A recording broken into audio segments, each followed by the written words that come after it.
All right, everybody, welcome to round 9 of RM Fantasy MXperts. We got 2 more to go. Let's go. Let's go. Welcome, everybody. Nick's already trigger happy. Or is it Sid? Oh, jeez. Welcome back to our live show right now. It's Thursday. We are a couple days here before Budds Creek. We just saw a little Unadilla go down. Charles, how'd you do on points? I sucked. It was terrible. How many did you get? Less than 50. Let's just say that. Let's not talk about it. That could be your drop round. But no, trust me, I've already got drop rounds coming. I had a round I got 15 points. Oh. That's rough. Anyway, I don't know. I was a little disappointed, but I got more than last week. I got 77. Had Fernandez in 4th. Should have put him in 3rd. Oh, gosh. Just left it there. Hey, the bleach, I'm still, the hot peanut's still lingering for me. Okay, we had a little conversation, folks, before the show, by the way, just to clear this up a little bit. Here's the deal. Charles is betting that Jett goes perfect. If Jett does not go perfect, he bleaches his hair. If Jett does go perfect, or if Chase beats him, because I'm betting Jett won't go perfect. So if Jett does go perfect, I've got to eat the hot peanut. And I don't know, a comment in this comment section, I've done it one time. Charles has this tube of peanuts called the Tube of Terror, and these peanuts are so freaking hot. It is, and I suck with hot food. Charles, by the way, is a boss. I've seen this guy eat some of the hottest foods that literally makes me sweat and cry. Charles just doesn't even flinch. I've made mistakes. How many of those have you eaten at one time? I think I ate 9 in one sitting, and that was all I could handle. Did it ruin you, though? For about a day and a half, yeah. It burned. I could feel it burn my guts. Oh, and my gosh, dude. So, not that you guys want to know that, but it's bad. Jeez. Just so everyone knows, they're 13 million on the Scoville chart, whatever you want to call it. Yeah, rating. compare that to jalapeno. Jalapeno is what, 2,000? Yeah. Oh, dude, they're so hot. They're so hot. All right. Anyway, welcome everybody. Round 9. Got a lot to talk about. Daniel Blair actually is going to be calling in here in about 15 minutes. If you have questions for DB, leave them in the comment section below. Nick and Sid are going to be on the lookout for those. Say what up to Nick and Sid, by the way. Sydney, say hello to the fans out there. Hello. There she is. Yo. Okay, look, we got 2 rounds to go, Charles. I am been doing so bad this outdoor season, which is a bummer because I won the fantasy group, like the Rocky Mountain Fantasy group. I won that in Supercross. And this summer has just been abysmal. Yeah. It's been rough. It's been different. I don't know. I want to say I'm surprised I've been doing so well, but I feel like I've been pretty consistent. But Maybe hey, it's just I don't know. Before this season, you ride probably more than anybody I know at Rocky Mountain, but you do a lot of enduro cross, trail riding, off-road stuff. Has this summer kind of lit the fire for you to ride a little bit more moto? Like, are you watching the races and be like, dude, moto looks like I want to go ride more moto? Because you've ridden some moto. Yeah, I've been going to the track and doing more moto. Boy. Yeah, I got a 450 and a 300, so doing a little of both. I like that. Yeah, well, look, 2 rounds to go. Let's see the leaderboard here because we are about to give away our grand prizes here in just a couple weeks. So, yeah. There they are. Here's the leaderboard. I don't even know how to pronounce that. Is that Sicklin? 917 points. That's destroying me. All right, Charles. Well, how many points are you at? So I'm at 790. 790? Yep. I think 791 to be exact. Oh, my gosh. I'm at 570. I'm almost 400 points behind first place. And then Tommy My Fizzle, 907. M. Wilcox, 349, 901. These guys are killing it. The top 10 are separated by, 25, 42 points. That's not bad. I mean, that's just a couple picks. Yeah. Anything could happen. But it's looking good, though, because there's no double points round for the final round. And so if you're in a pretty good points lead, it's looking pretty good. But we've seen what happened because the person that just won, I can't remember, and remind me if it was first or second place for fantasy for Second Supercross. place. The second place winner who won a dirt bike was outside the top 100 going into the final round. Yeah. So just know that anything is possible. And then look at the MXperts group. Got lucky with 882. Zach Attack Maniac. Look, dude, Matt Hammer's still crushing, though. He's in 6th place. 824. He's not that far out of that top 10 grand prize. He's really not. So Matt Hammer's been just solid all year long. My biggest problem is the reason I dropped so many freaking points is because I keep putting Chase for first overall. Let's see top scores from this last week. See, we had 3 perfect scores. Nice. All right, get the grand prizes up there, Sid. What we have up for grabs for the grand prizes. Of course, this is what we're giving away here in a couple weeks. We're going to ship out this Gas EX300 fully decked out. Second place, you get a Fantic XTF 1.5 carbon bike, e-bike. Third place, we're flying somebody out here with a friend to go ride down to southern Utah, whitewash near Green River. Probably one of the best places to go ride a dirt bike of all time. Oh, for real. You get the sandy wash, the slick rock. Like, you get a little bit of everything on that ride. Yeah, and if you're not from this area, you probably that's where you want to go. Anything like it. So absolutely. Fourth place, MSR spending spree of 2,000. Fifth place, you get Tusk Tire and Wheel hookup. Eighth place, Rocky Mountain spending spree. Recluse hooking it up with the clutch of the winner's choice. Alpine Stars hooking up with $1,000 for a spending spree. Got Attack Graphics and prize package, and then of course Tusk Tool spending spree. So that's what we're giving away. But we still have the 100 weekly prizes. What do we have for this week? We've got the Fastway foot pegs for number 1. Some stuff from Works Connection. Number 2. Number 3, you've got the graphic and seat kit from Attack. 4, you've got the LS2 helmet. 5th place, you're getting goggles, a lens, and some tear-offs. 6th place, some MSR casual spending spree goodies. 7th, you've got the gear bag and goggle case from Rocky Mountain. 8th place, OGO cooler. 9th place, some goggles from Fox, View goggles. And 10th place, you're getting the Acherbys spending spree. By the way, that OGO cooler, it's a lot bigger than it looks in that little picture. I think you can fit like 16 cans of soda in there. Was it 16 or 24? It's a lot. 24 liters. 24 liters. Yeah, that thing's actually legit. Dang. Robert Wolf says he cannot take my picks anymore this year. Hey, I don't blame him. Well, okay, so that's where we're at. Let's talk about the race recap here. Charles, anything really stand out to you? I mean, as far as 250s go, bummer for Hayden Deegan. Yeah. I mean, poor guy. Literally the last lap, 2 laps to go, the white flag was out, or the 2-lap board was out, and his bike quit. I don't know if there. Yeah, seriously, I don't know what else was going on, because it wasn't smoking.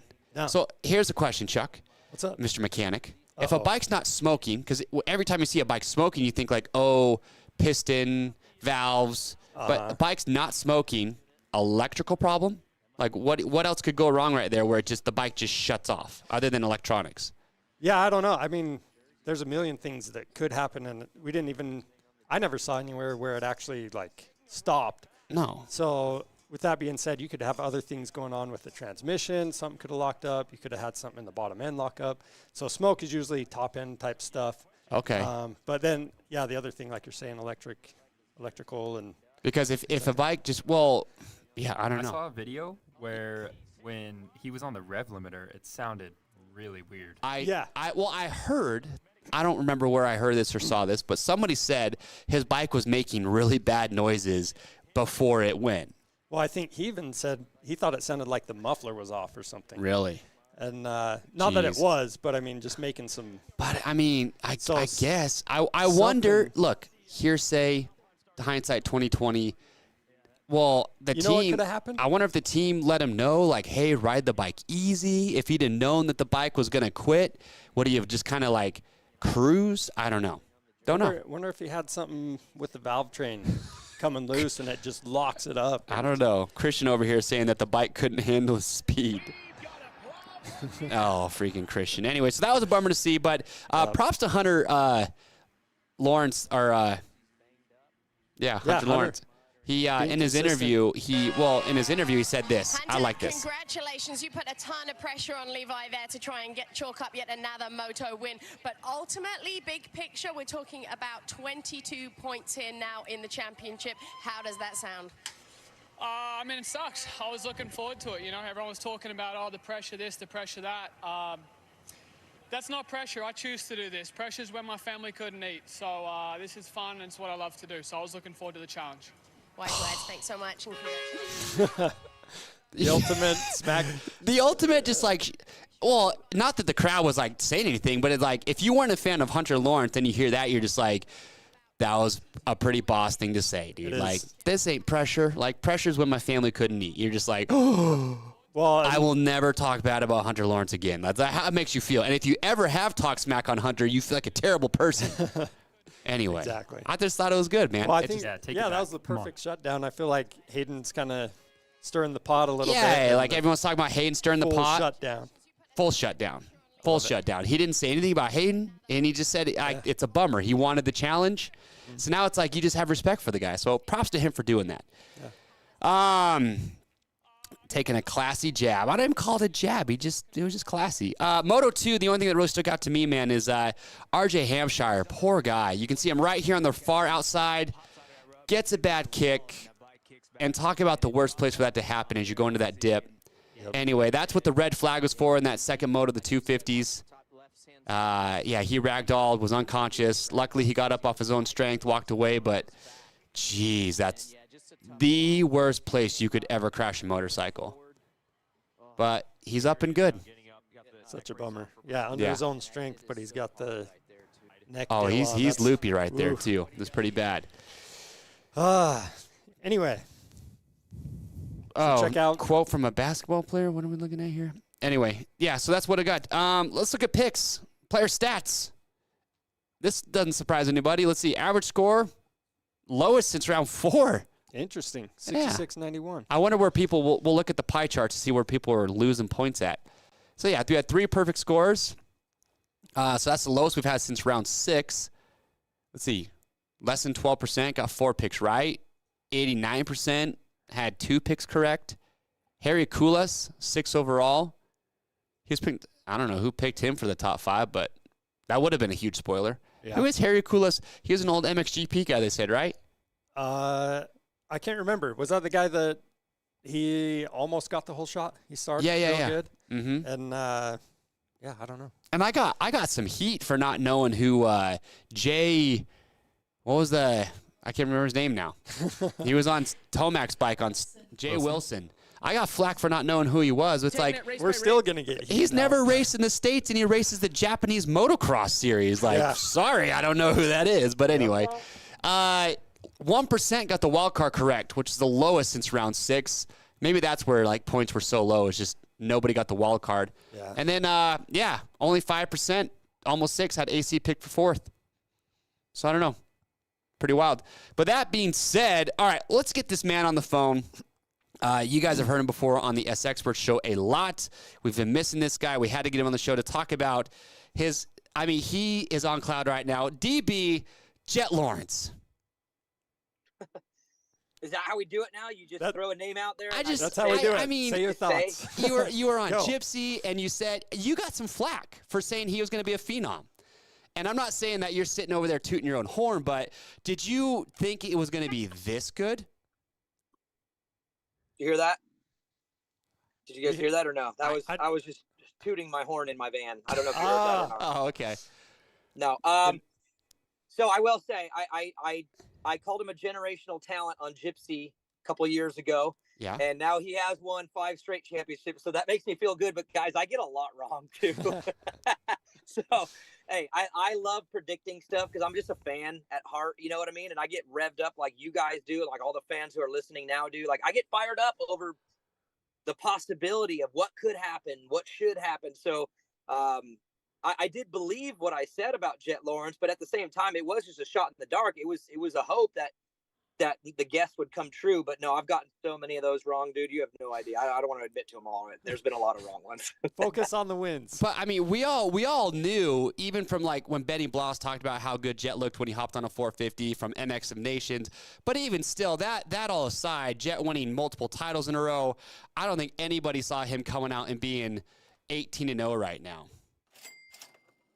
No, I mean, honestly, like you look at the field too. I know people have been saying, oh, the field might not be at its best or strongest. Well, yeah, I understand the Tomac side of that and maybe the Roxon side, but dude, he's had Dylan. Dylan's a multi-time outdoor champion. He's got AC in there. He's an outdoor champion. Aaron Plessinger is an indoor and outdoor champion. Chase has still been in there. Kenny was in there. Cooper Webb was in there for a long time. So I still feel like the field was deep enough to not let this happen. You know what I mean? Like, but at the end of the day, he has just handled everybody, every moto in different ways at times. That has just been, I mean, unbelievable, really. Like, I mean, he's a 19, now 20-year-old rookie on a 450 who has not lost a moto. That is incredible. It's special. We're watching history happen right now. I don't know where you guys sit on this. Do you want someone to stop it? Because I know, like, the underdog personality in me wants someone to beat him because I want him to get beat. But then there's a part of me that's like, you know what? I like watching cool history. And if this kid really does this, it's like, man, I watched every moto of that. And I've lived through this summer so impressed by him that there's a part of me that's like, man, get it done. Do them all. But, 4 motos to figure it out. But it's been fun to watch. Yeah, initially I didn't want him to go undefeated, but now I do because who knows if this will ever happen again. Rookie season. Yeah, we had this conversation where you're in this strange situation because I said that I felt if it was Eli Tomac right now was 18-0, the whole world would want to see this guy go undefeated just because it's Eli Tomac, right? But because it's Jett, because it's a rookie, you feel like he's picking on the older guys. It's like this torn, do you want to see him go perfect or not? And it's almost like you have this, like, I feel like a lot of people are like bitter, like, oh, I don't want Jett to go perfect. But it's like we're witnessing history. Like a rookie. Yeah. And I agree with you 100% as far as the field being weak. Even if everybody was healthy, the only 2 riders that I feel in this field that might have an answer would have been Tomac and Roxon. But Jett, I don't think you throw. What do you think though? If a healthy Tomac, and that's the thing we don't think about too, is Tomac would have been on that star bike, which he had 0 outdoor time on basically. So he would have been behind the 8 ball to start with. So I feel like maybe Tomac would have won a couple of these motos, but I'd still put Jett as the favorite to win the title regardless. Yeah, if you go back and watch last year, I think Eli and Chase last year were riding better than Chase is riding this year. I don't think Chase is as good as he was last year, but I still think Chase and Eli last year are a tick off of what Jett has been doing this year. So I think I'm with you. If Eli's out there full season, it looks a lot different, and I don't think Jett has it like he's had it. But I don't think the results change as far as the championship goes. I think he still gets that thing because I truly do think Jett is a generational phenom talent. And you're right, Eli would have had to take a while to get that bike sorted out. I mean, that's how he does things. Mm-hmm. And by the time that was maybe possible, he might have had 6 or 8 wins under his belt already. So I know that's crazy to say. I hope the Tomac fans aren't they're going to be mad. Disrespecting. Oh, I know, and that's fine. But I hope that they don't think I'm disrespecting Eli because I'm not. He's an absolute legend and icon. But things change over time, and eventually the cycle comes in. I mean, Ricky beat Jeremy, and then James started beating Ricky, and then came RV who beat Jane. It happens. And I truly do think we are watching one of the craziest things ever happen right now, which is this phenom come to full maturity, like right in the very moment he kicks things off. It's really, really crazy. So I think if Eli's there, it's probably a more enjoyable summer to watch.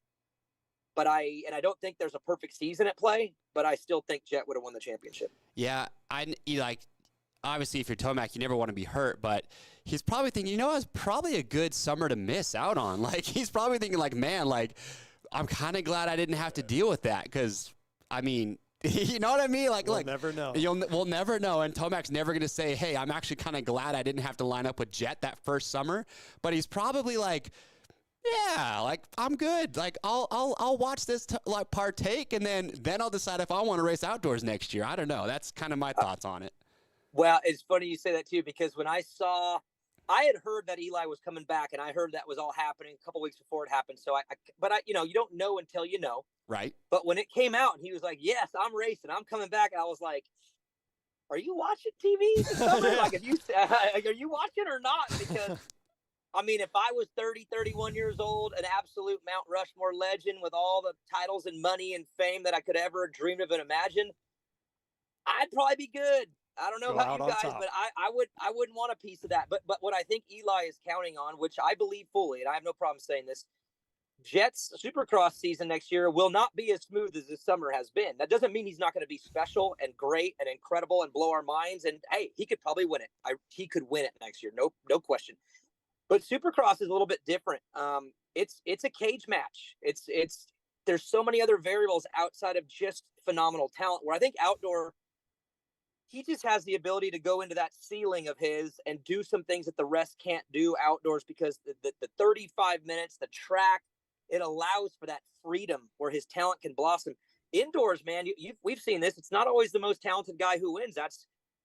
Ken Roxon doesn't have a Supercross championship, but Eli Tomac has a couple, and so does Cooper Webb. And those guys aren't the most talented riders in the field.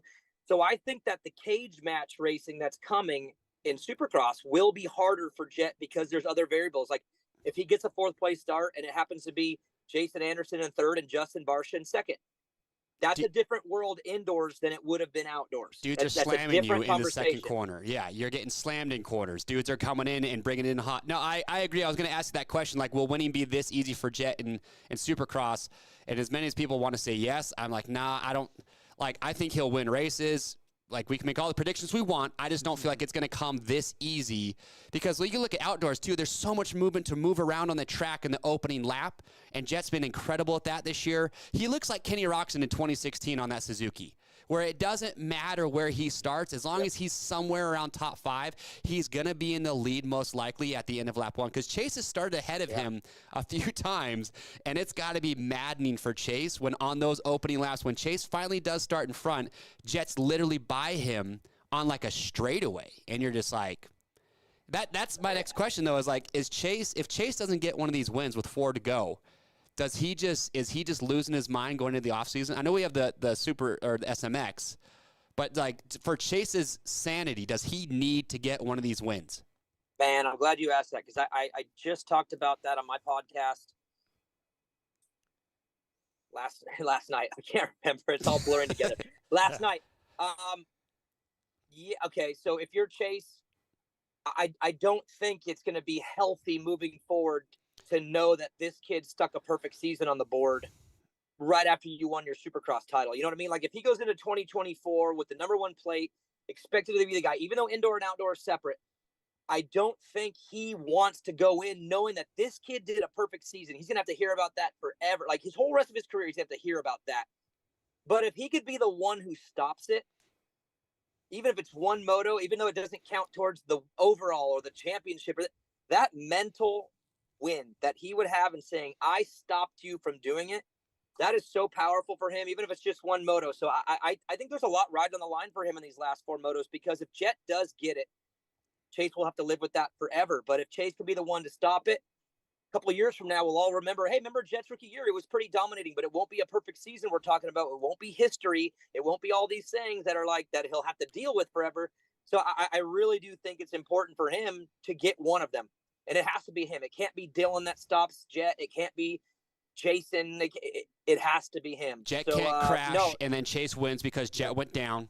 Got to straight up do it. I really think Chase needs to beat him. And all it takes is once. But that one moto win, I think the ripple effect long-term for him is going to be very positive if he can put a stop to this. And if he can't, then it's pretty dangerous because he's going to have to hear it forever. So with Chase, I hear him talking about bike setup, suspension setup all the time, trying different things late in the season, blah, blah, blah. I mean, is it really the bike, or is it just he's getting driven nuts by not leading, not being able to pass Jett? It's probably both. But I got to side with him on the bike in one area. And I'm not a big bike guy. I'm not a big blame the bike. I really can't stand when riders blame the bike. But at the same time, when you're going the speed that he's going, which is, I mean, crazy too, right? I mean, he's matching Jett on a lot of these motos. Mm-hmm. When you're going that fast, if the bike is off just a little bit, there can be some big consequences. So when he's having these issues and he's having issues with the bike, I can't argue with him all the way because the speed he's going requires such perfection, as close to perfection as you could possibly get out of the motorcycle. And I don't think he's happy all the way. I think they're playing with balance and they're playing with a lot of things. So as much as I want to be like, man, I don't like hearing about the bike, like stop complaining about the bike. At the same time, dude, he's going so dang fast that if one thing is off just a little bit, it could jump up and bite him. And if you notice, that's what gets him. He gets jumped up on and bit. He doesn't just crash relentlessly all the time. It sneaks up on him. So I'm going to side with him a little bit on the bike thing, but not just in general. I don't like complainers. I don't like people that point at the bike. But with him, like I said, I think he's looking for such a fine-tuned finality in the motorcycle to give him that last little bit of extra because he truly is on the line. Like he's riding at the limit. Yeah. So if he was riding at 95%, I don't think he's complaining at all, but you can't ride 95% against Jett. So he's being forced to go to the limit of his ability, and that bike has to be just right or he ends up on the ground. And I think that's what he's running into. So I'll side with him a little bit on the bike thing on this one, but typically I don't really like that. Poor Chase, man. I feel like his back has always been against the wall. In Supercross, we hold this whole narrative. Push the front end. Just like, why does he keep crashing? He finally shakes that monkey, right? And we see him kind of sort it out. And then we go into outdoors, and now it's the whole narrative is, why can't you beat Jett? When are you going to beat Jett? So I feel like just his whole career, he's just always had some shadow that is putting this unrelenting pressure on him to figure this thing out. Or even in outdoors, he lost that title by single-digit points.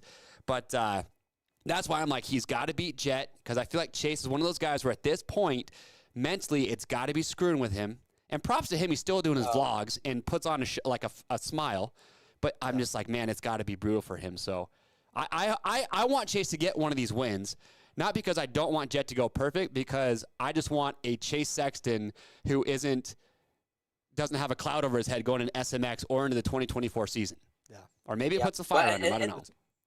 Yeah, fire or a cloud. Either way, you don't really want to be driven by emotion too much. That's the thing in the sport. You really want to be just such a machine during the week that you just turn the on button on the weekends. You don't want to be emotional because emotions can really, really mess with you if they're out of whack. I mean, sometimes a rider can have a really angry ride and it works, but if you race angry all the time, it ain't going to work. It's going to bite you so much. So you don't really want to be swaying emotionally, good or bad. You want to be kind of neutral. And I can't imagine him being emotionally centered right now. I mean, he's got to be so frustrated by this. So his best chance to beat Jett would be to go to the gate with neutral emotions and just go execute and get one done. But if he's just being driven purely off of, the feelings of Jett Lawrence, I just think he's going to be all over the place. So, and maybe that's happened. I don't know for sure. But I can tell it's driving him nuts. But at the same time, you can't be on the gate emotional in this sport. It'll bite you more than it'll help you. I agree. Yeah, so a quick question. So a little bit more on Chase. Do you think next year going to Red Bull KTM is going to be a hindrance for him just having to learn a whole new bike? That's another thing I was thinking about is I don't know what his plans are for the SMX. Do you think is he going to line up on a KTM? Or I mean, because they don't make their announcements till October. So is he going to be on a Honda? I believe he'll be on the Honda. I mean, I think everything runs SMX right through. I mean, Cooper Webb's situation obviously is a completely different one. Right. But typically all these guys, I think, will roll right into SMX on their 23 programs and then make the switch after. So, no, I don't think he changes there. As far as your question on the bike, I don't think so. Look, in this sport, all the bikes are really good. all the team personnel, we're talking about experience, just, I mean, from Honda to Cowie to Yamaha over to the, Husqvarna and Gas KTM, you have such good people and good motorcycles that it all comes down to just the mesh and how people get along. I mean, Eli couldn't get off that Kawasaki any quicker to get over to Yamaha, learned a brand new bike, and was a champion. Anderson couldn't get off that Husky any quicker. He went to Cowie, where apparently Eli said he didn't feel it was great. Right. And then Jason had one of the best seasons of his life. So I think if the chemistry is there, anybody can work together. All the bikes are good. So no, I think he'll adapt to the bike, no problem. I think KTM, I know this, they're motivated to win. I think Chase is going to be motivated to defend that number 1 plate. So no, I think that right out of the gate, it's going to be good. Just like Eli was with Yamaha, just like Jason was with Cowie. I mean, we're always scared about this switch. Like, oh my God, what's going to happen? When really the switch is more on the relationships and personnel. I mean, to me, that's where things matter more. And again, he's going to a place with a bunch of people that want him bad, that want to win bad. And I think they know that he wants to win bad. So no, I think chemistry, bike, I think it's going to click very early. Yep. Hey, did you have anything that, were you working with Beaumer, helping him get signed by, for those that don't know, Julian Beaumer, which I think is deserving. He just got signed to Red Bull Factory KTM for, a 2-year deal, I think? Yeah. Well, first I'll just say I had a little bit to do with it because I was his team manager this year up until Loretta Lynn's, and then now he's graduated up. So, but no, I don't actually make the deal like that. That was already in the works with them and him. My job as a team manager for the amateurs is just to help these kids have the best opportunity to do as good as possible, to have that chance to move forward.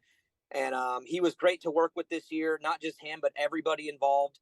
Davey Millsaps is a big part of his program. I've loved having Davey around just because he's Davey, and for him to be back in the sport in such an impactful spot. I mean, look what happened. I mean, this kid signs up with Davey in less than a year. I mean, he's riding for a factory team, and I think Davey played a huge role in that. So the whole thing has been amazing this year. Just watching what happens with him and his story and how he's developed indoors and now outdoors, knowing that he's got the right people in his corner. And so for him to graduate up and be, I mean, he's my very first rider that I ever signed with my name on a contract that graduated to a factory team. So I'm so grateful to be a part of it and so proud of him for doing the job because it's up to him.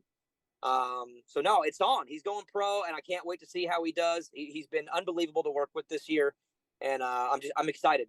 It's going to be fun to watch. I mean, it's always fun when these rookies pop in there, and you're like, well, okay, what's going to happen?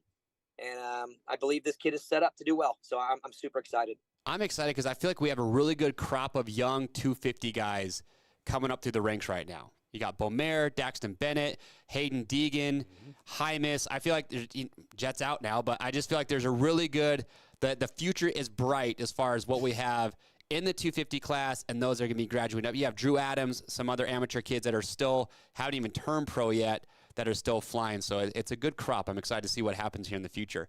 That leads me to my last question. We just had Loretta's. I'm assuming you're probably there all week long, just sweating, getting soaked. Every minute of it. Does Loretta's have as much of an impact as it used to be as far as the importance of riders making sure that they get a result there, or is that more about the experience now? Because it's kind of weird because you have these amateur kids who are showing up to this race like it's everything, but then you have the complete other end of the spectrum where you have the Chris Kiefers, the Mike Browns, where you have this vet 50 class who are there motoing. And so you have these guys that are racing for fun while you've got these amateur kids who are there for blood. And I'm like, I don't know how to take this because if you look at a combine, you're like, there's one purpose only for this race. These kids are here to put on a show. But then you go to an amateur national like Loretta's and you're like, it's just such a mixed bag that I don't really know what to think about it. Well, I can't speak for everybody as far as the view of this race, but I could just tell you my view of it. It is very, very, very important, but not maybe for the reasons you would think. It's not about the results on paper necessarily. It's the way things happen during the week, the tangibles, the character. And I really do look at each moto individually as its own championship. Now, we don't give trophies for that, but we do give podium interviews for that. They all sit under the tent 1 through 10. You know what I mean? As much as you want to go there and put together 3 motos and get an overall, the truth is every moto is a chance to shine and show everybody I have something. Right. So there's some kids there where maybe the results on paper don't look the best, but they did things during the week that you're like, man, I can work with that.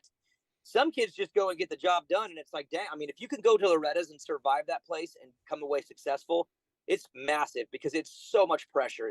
The pressure of that place on these kids is unbelievable. So I like that aspect of it, to really just put these kids all, like, put them against the wall and see who can fight out of that. You know what I mean? It truly is a fight for a week.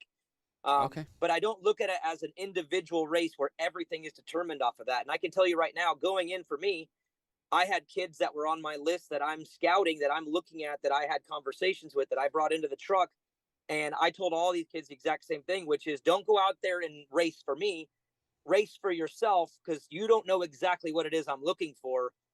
Just go try your hardest. And I want you to know, like, winning everything isn't exactly what I'm looking for. There's other things that I need you to do that make me go, yeah, that's someone I can work with in the future. Okay. So it's a big race when it comes to pressure and all the different variables that are thrown at these kids that they don't get at every race. But I'm not going to Loretta's and going, yep, that kid was awesome here, so he's the one. And that good kid who I really like had a bad week, I'm out. Okay. It does not work like that in any way. So it's Full package. So it's not like Loretta's. If you have a rough week, it's like that kid just threw away his career. Because I feel like that's what it used to kind of be like. Is like, if you didn't shine at Loretta's, you're done, kind of a deal.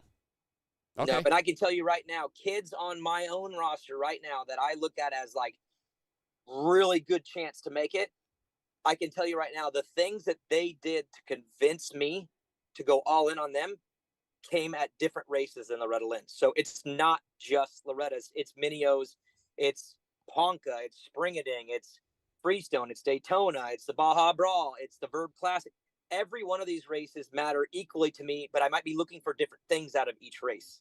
Gotcha. So, no, it is very, very valuable, but it is not the one-all, be-all race when it comes to decision-making. No way. Okay. Hey, Daniel, you can't see me, but looking at the chat here, we got a couple questions for you. Are you putting pressure on Deegan? Is what the chat wants to know. Yeah. Pressure how? So, in other words, do we put pressure on him to win the next two races? Is that kind of what they're asking? I don't know. How about this one? Are we going to see Blair's breakdown again?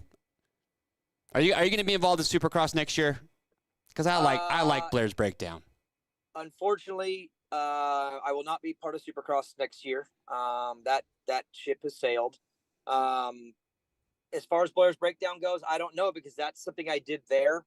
I loved it too. I got to be honest with you. That was my most favorite thing in the world that I did there, because it was just me and a camera. It was so loose. There was no rules. There was just go and do whatever. It was so fun. But I don't know if it would have the same effect if I just did it in my backyard. You know what I mean? Like I got to be there, and I don't plan on being there for those reasons this year. So I'm going to lean towards probably not. I think we might be retiring that one too. All right. Well, with that being said, we know you're a busy guy, and we want to really thank you for taking the time to do this call. Tell the people about your podcast, because I know you have a Patreon account. Let them know what you got going on before we sign you off. Yeah, our podcast is now on Patreon. We do 2 shows a month. It's patreon.com/main event moto. We do a different model. We don't do the sponsor model. We do a subscription model. So it's a $5 a month deal. Gives you access to our shows, unlimited.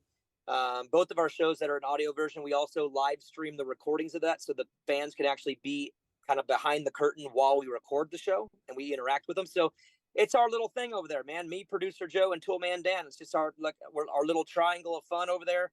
And if anyone wants to just kind of hang out with us, come on over and check it out. It's fun, but it is private. It's a smaller show than it used to be. We used to have pretty big numbers, and we thought of a different model where it was a little bit more personal. So everything there is a little bit more, I'd say, a little bit more authentic and core to who we are, because it's just a private show. So cool. If you want to come check it out.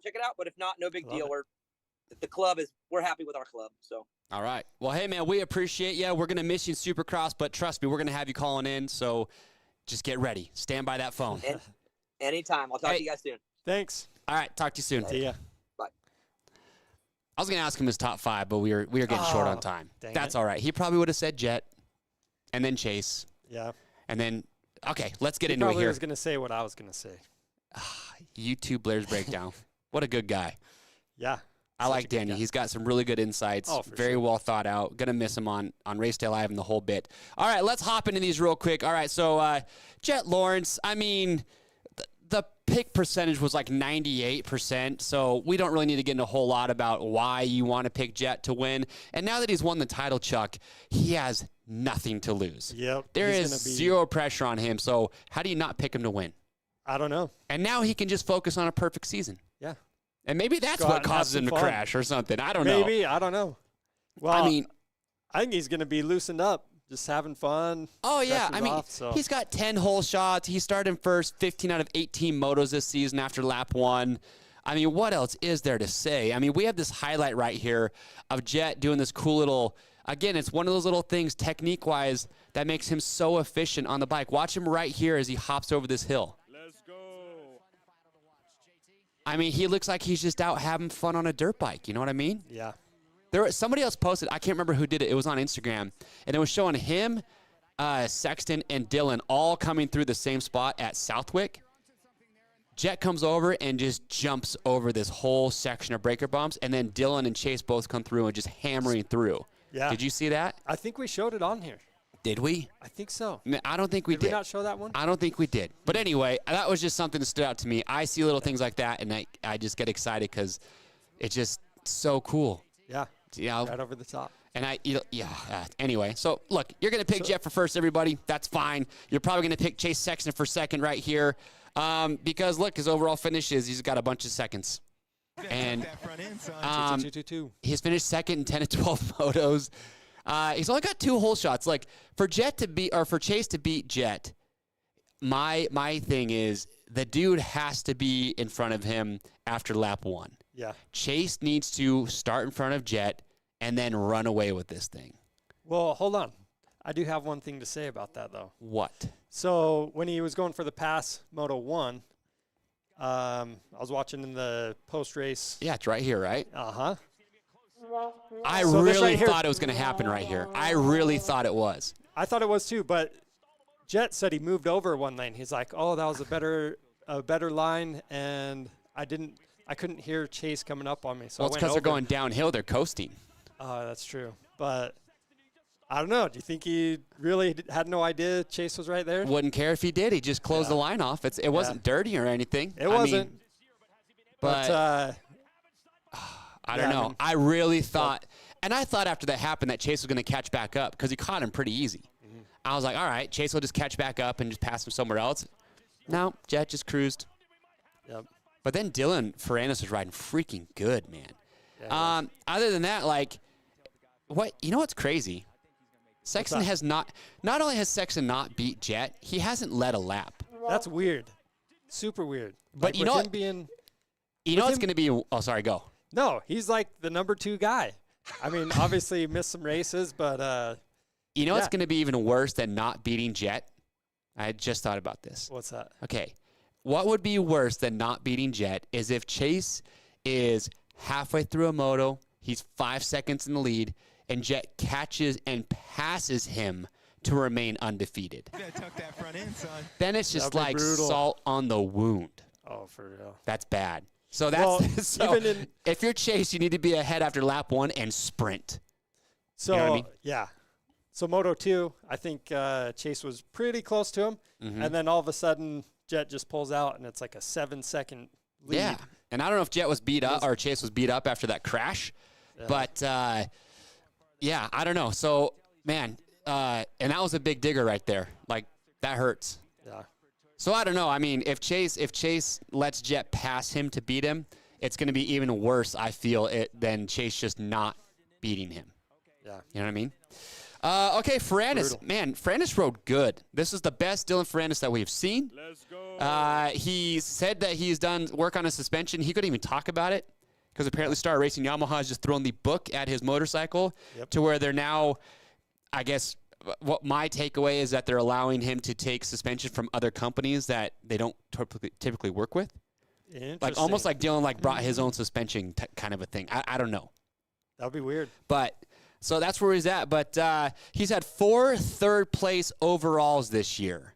So he's just – but after what we just saw, I really feel like even in that Moto 1, he didn't have the start, but I kind of feel like he was the second best guy. Well, yeah, and what's crazy is like we've seen him lead laps over Jett. I almost wonder if he's going to be the guy to beat Jett, first guy to do it. Yeah. That sounds like some bleached hair. It does sound like some bleached hair. It better not happen. All I know is that Chase needs to be the one that beats Jett. It can't be Dylan. It's got to be Chase. Yeah. Okay. I don't know. Last year, he finished 14th overall at Budds Creek, finished 6th and then a 36th.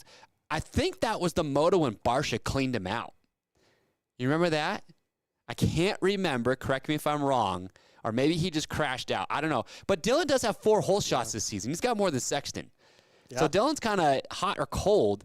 But look, he was a 10th faster than Sexton average lap time last round. So, dude, it could be Dylan that beats Jett. Yeah. Yeah, he's talking about feeling like his usual self. Yeah. Got the bike figured out. Dylan will do it before Chase does, says Premix. Man, crazy. Barcia had a really rough day. He went 39-19. He finished 40th and 14th. Yeah. Don't count on – well, I don't know. I don't know where his fitness is going to be at Budds Creek. If Barcia gets him 5 – he qualified good. I think he was like 5th in qualifying, somewhere around there. But he's going to be a risky pick, no matter how you look at it. Yep. He's going to be at Budds. So far, I have not heard of Ken Roxon. Looking at the entry list, no Kenny on there, which is a bummer. And I really thought if Kenny was going to line up for Unadilla, he might be one of the guys that could maybe beat Jett, just because Kenny's been pretty dominant when he's raced at Unadilla. Mm-hmm. Yeah. AP, like he's just your 4th place guy, 4.4455, which is surprising, man. After Washougal, I really thought we were going to see more out of AP. Yeah, same. Like he hasn't even really sniffed a podium since then. He's been that 20, 30 seconds back of those guys every moto. So I don't know. It's weird. Yeah, is it just a fitness deal? Because, I mean, he led, 8 minutes? I don't think it is. In Washougal? I think those guys are just, maybe they're willing to go that much faster, or at what point do you just say this is a talent thing? Like, do Chase and Jett just have more talent than – say like AP and some of these guys that allows them to go faster? Or is it they're willing to put more on the line? I don't know. I'm not saying that AP is not as talented. I'm just curious. What do you think? I don't know. But, I mean, if you're AP, what's that? Part of it, I think, is like digging down deep. Like how bad – they're talking about how Chase is scared of losing. Not Chase. Jett. Yeah. He is scared of losing. He does not want to lose. So he's going to do whatever it takes to not lose. Yeah, I don't know. I think just that mentality and whoever's willing to take it the furthest. But yeah, I mean, AP would. Yeah, obviously technique's great, riding smooth, and staying mellow and smooth is helping him out. Yeah, AP starts are okay. I mean, his average start Moto 1 7.3, Moto 2 is 4.2. So yeah, I don't know. He's your 4th or 5th place guy, and then you got AC. His last 5 overall finishes. What happened to him? Well, he went 4th overall. He had a good week. I don't know. He's finished in the top 5, 8 motos this season. 5 out of those were Moto 1. So I don't know. I mean, who are you putting him in your top 5 this week? I'm torn. So I've been going between him and Anderson, and I always get it wrong. Yeah. Between those two.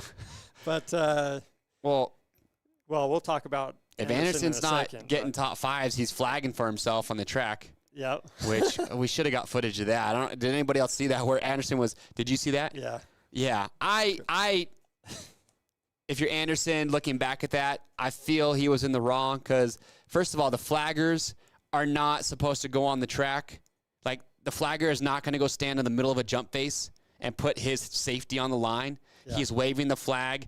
You can't really do anything about Anderson's bike being right there other than just wait for a gap. So it's kind of – and Anderson probably doesn't know that, right? He probably thinks like, dude, get out here on the track and wave your flag so I can get my bike. But the flagger's like, no, dude, like I'm not allowed to do that. So kind of one of those tough situations where Anderson's probably PO'd and whatever. But yeah, it was kind of weird. But as far as AC goes, man, he's been solid. I mean, his last 3 rounds, 4, 6, 5. So, and he's been right about in that area, yeah. Yeah, and kind of surprising though. He's been so. We'll get to Masterpool in a sec. Masterpool, I thought after like Colorado and some of those races, I was like, man, we're going to see him get a podium, and then he's kind of fallen off a little bit. Yep. Just we haven't seen those master pool flashes like we saw earlier in the year. No, we haven't. But there's a couple people that came back, and I think that just kind of pushes him one. But AC, I mean, he last stat there, he was almost 2 seconds a lap faster than Marchbanks and master pool average lap time last round. That's a big gap. That's a really big gap. So just kind of interesting to see. So, yeah, master pool hasn't really, I mean, 13-9, 6-8-9. So hasn't gotten that top 5 yet. He's finished between 6th and 9th in the last 6 motos. So, yeah, I'm just going to say not a good safe bet for a top 5. Anderson, though, has been kind of all over the place. So he's gone 5, 10, 10, 3, 8. So he landed on the box, and then, I don't even know, I think he went down. He went down, I believe, in Moto 1. Yeah. And then Moto 2 finished 4th. Yeah. And, but he's finished 4th in 3 of the last 4 motos. So, I mean, he's, 4th place guy. I mean, look, Jett, Sexton, Francis, those are your fastest guys right now. But Anderson at Millville, again, he had that that podium. So Anderson could be a sneaky pick for the podium overall if you're feeling a little risky. Well, so he did go 2-2 last year. Yeah. Budds Creek. Yeah, he's good there. For the overall, yeah. Okay. I mean, I'm just saying, maybe he's a sneaky pick for a podium overall if you're maybe hanging just outside that top 10, you want to try and get some points back. It's going to be tough, though, because if you're outside the top 10, like, you're going to have to make a gamble because everybody these last couple rounds, if you're, like, right in that top 10, everybody's going Jett, Chase, Ferrandis. Yep. Like, that's your podium. So you've got to take a gamble here with 4th and 5th. And it's going to be tough. It's going to be Anderson, AC, or what you decide to do in those 2 positions. Yeah. So we'll see. Marchbanks, you know what? He's just a solid 6th, 7th place guy. I'm not going to really say too much about picking him for your top 5 overall. He hasn't done it yet. He's had some top 5 motos. But look, he's only got 1 top 5 overall. He's a little off the pace from AC. He's finished in the top 5 in 3 of 14 motos this season. So he's kind of like in that boat of Master Pool where I expect a little bit more as the season went on because he's had some really good rides, just not being consistent. His starts are not very consistent. He started in 8th or better in 12 of 14 motos, which is like, that's okay. But like when you're starting behind that core group of guys, you can't expect him just to go blow their doors off. No way. So if Wildcard this week was in that 8th, 7th, 8th place range, I'd be like, oh yeah, like Marchbanks is, him and Mashpool are like going to duel this thing out. But yeah, I don't know. So that's where I'm at. Wildcard. It's going to be tough Lucky this number week. 13. 13th. Charles, who do you have right now for your wild card? Phil Nicoletti. Why Filthy Phil, though? So let's see. He went 13-9, 13-13, 8-15 recently. And then I guess the main reason is, okay, Unadilla, 13th place. But it wasn't a consistent 13th place. It was 8th. And then he also took 38th for 13th overall. How do you go 838 for 13th overall? I don't know, but that's terrible. But he's got 13th 3 times. So check it out. Spring Creek, he got 13th, but he finished 13th and 12th. Southwick National, he went 13th overall, and he was 11th and 16th. So, I don't know. I kind of feel good about it. Yeah, I don't know. I feel like if Phil has 2 good motos, especially now his fitness is getting better, I just feel like he's bet. Well, I say that because, look, I mean, 838, I don't know what happened that second moto. Obviously, he either crashed or something happened. Yep. But he is nowhere near 13th overall if he just gets like 10th. He's going to probably be inside your top 10.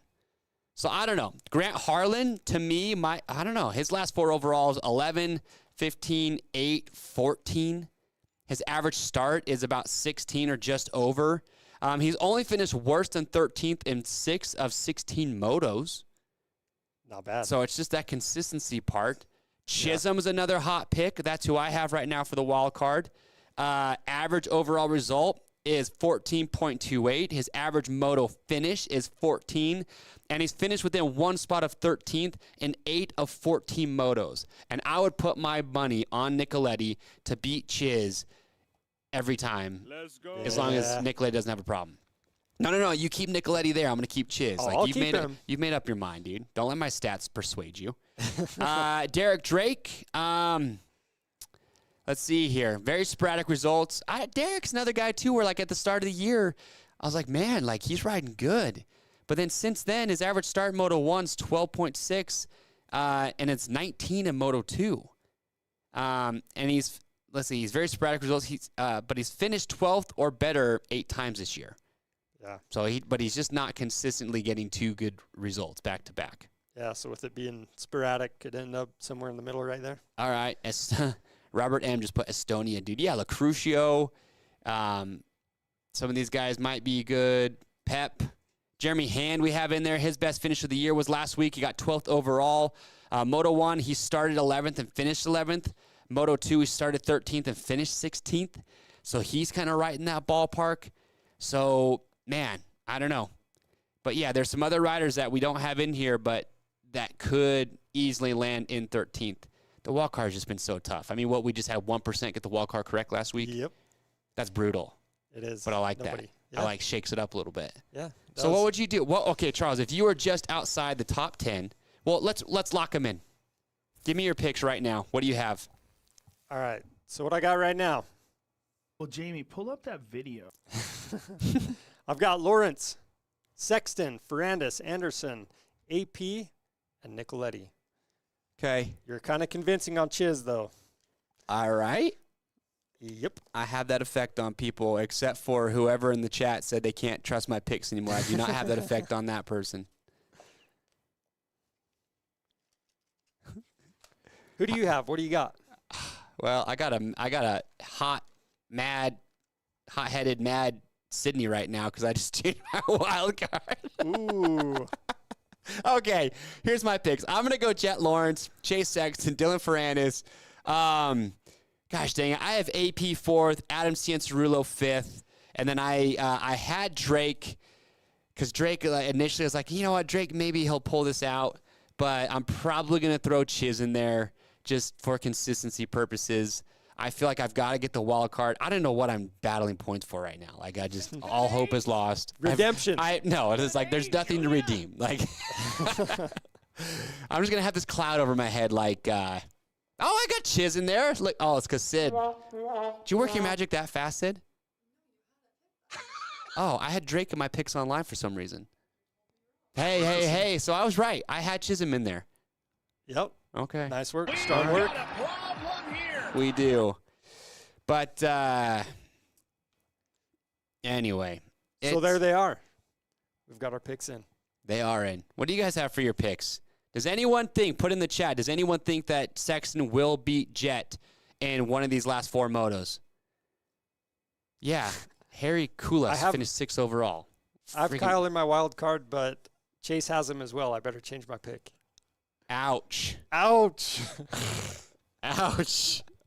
I mean, I can't argue with that, but ouch. Mm-hmm. Yeah. Does Jett, did we do that poll? Does Chase beat Jett? Nope. Let's do it. Do we want to do one last poll?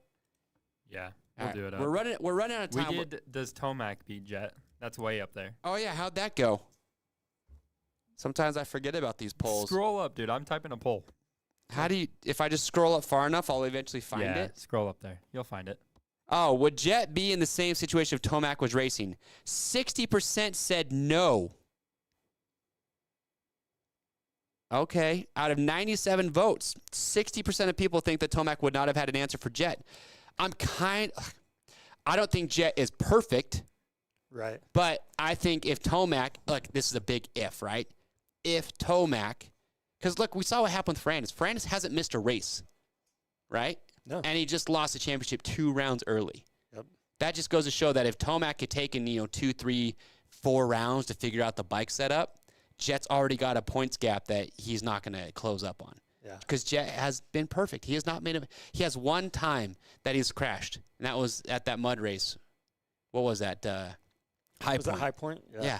Other than that, he's been perfect. Yeah. So he's given nothing to the field. And so if you're Tomac, I just think unless Tomac came out just as dominant as Jett was right off the start, I think Jett would have had a big enough points gap that he would have walked away with it.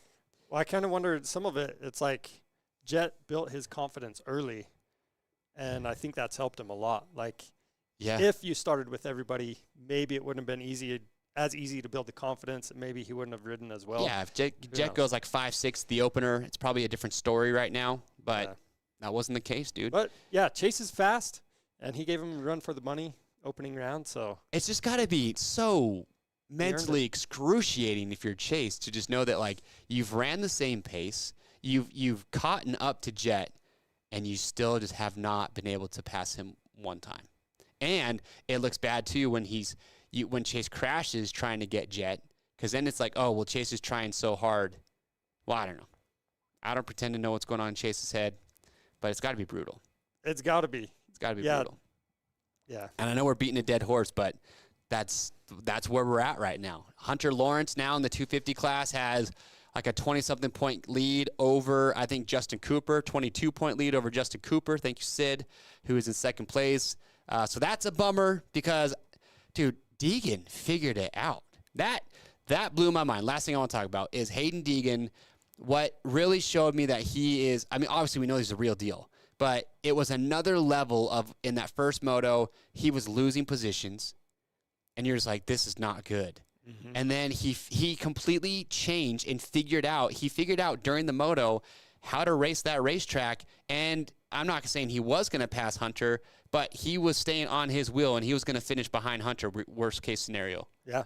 So it was just impressive. So for the bike to let go, it's pretty bad. I would be blaming it on the mono, says Christian. Oh, my gosh. Yeah, that was the weirdest thing ever. That's never been brought up again. No, remember when Chase Sexton crashed, or like he's like, I'm out, like I got injured. Oh, and I have mono. Yeah. Have we ever heard the words mono come out of his mouth again? No. No. You don't want people to know that?